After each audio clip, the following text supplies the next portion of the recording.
Vitamina D. Ce legătură este între vitamina D și imunitate? Vitamina D are un rol de echilibrare a răspunsului imunitar, fiind un mediator. Vitamina D contribuie la activarea anticorpilor, a celulelor B, a celulelor T și a celulelor prezentatoare de antigen, cele care detectează infestatorul bacterie sau virus. Ce este de fapt vitamina D?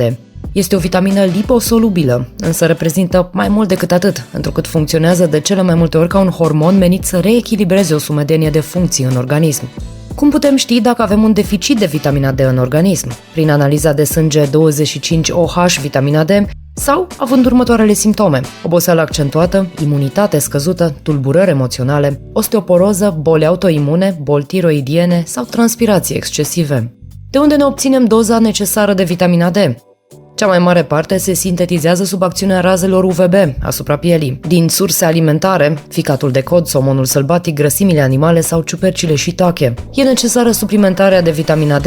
În perioada sezonului rece, statul în casă provoacă un deficit de vitamina D, ceea ce afectează atât imunitatea cât și starea emoțională. Celor mai în vârstă li se adaugă și accentuarea osteoporozei cu risc de fracturi. Așadar, în concluzie, mare atenție la semnele de carență până faceți analiza de sânge. Unul din farmaciștii noștri vă poate da mai multe detalii legate de modul de administrare, dar și de diferențele dintre suplimente.